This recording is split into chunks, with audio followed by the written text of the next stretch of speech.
The U.S. is expected to announce billions of dollars in grants to top semiconductor companies by the end of next month. David Westin asked Chris Miller, author of Chip Wars, about that demand.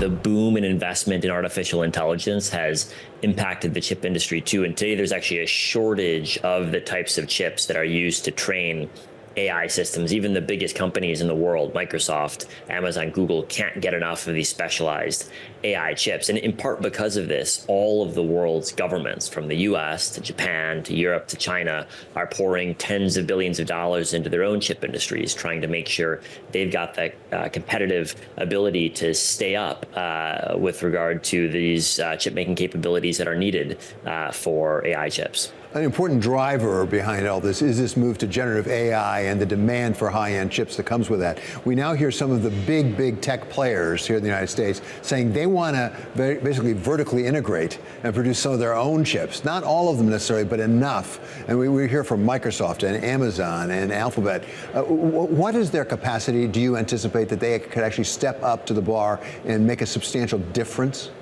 Well, I think we do already see these companies making a difference. For example, Google has a chip called the TPU, which has been producing for some time, and many of its own AI models are already trained on this chip. Amazon and Microsoft are somewhat less developed, but still have their own chips that you can already use in data centers. And now OpenAI, according to media reports, is considering building out its own network of chip factories. Here's the challenge. AI requires tons and tons of computing power, which means tons and tons of advanced semiconductors. And right now, there are just a couple of companies, NVIDIA, the most important, that can produce these ultra advanced chips for AI. And so given that, it's not a surprise that whether you're Microsoft or Amazon or Google, you want more competition and more sources of supply for these ultra critical chips.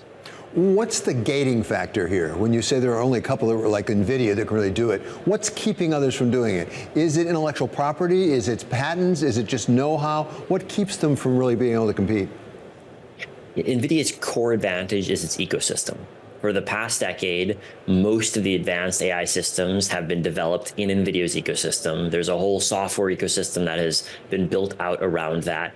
AI engineers are most familiar working with NVIDIA chips. And just like half a century ago, where nobody ever got fired for buying IBM computers for corporate mainframes, the same thing is true with NVIDIA today. If you've got to make a choice, the default choice is NVIDIA because its ecosystem is larger and the number of experts who are trained on its systems is much more substantial. So it's not that other companies can't compete in terms of the pure technology, but the ecosystem effects, as we've seen in other parts of the technology stack, are very strong competitive barriers. And that's been why NVIDIA has managed to maintain its market share so far.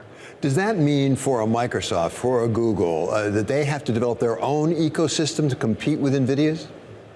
Well, we certainly see companies like AMD, which is a direct competitor to NVIDIA, trying right now to build out an ecosystem. And I think one of the key challenges that AMD is facing is whether it can build out an ecosystem that is as competitive as NVIDIA's. We also see in China, where companies can't access NVIDIA's most advanced chips due to the US restrictions, Huawei is in the process of building out its own AI chip ecosystem. But again, it's hard to build an ecosystem from scratch, whereas NVIDIA has been spending well over a decade attracting developers to build on its systems and training a large cohort of people who are comfortable with how NVIDIA chips work.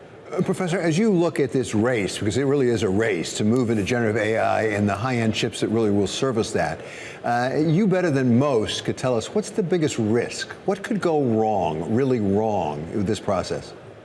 Well, I think the key uncertainty right now is how companies will monetize all of the investments in AI that they're making right now. There's a ton of excitement, I think justifiably so, in all of the different use cases of AI, but the investment dollars going into building out AI infrastructure are really substantial. And in the next couple of years, I think investors are going to be asking, what's the monetization plan behind all of this investment? And we're in the early stages, but I think every technology boom often tends to have bubble aspects to it. And I'm sure there's a chance down the road that some of the investments being made right now end up not being monetizable and therefore end up being wasteful.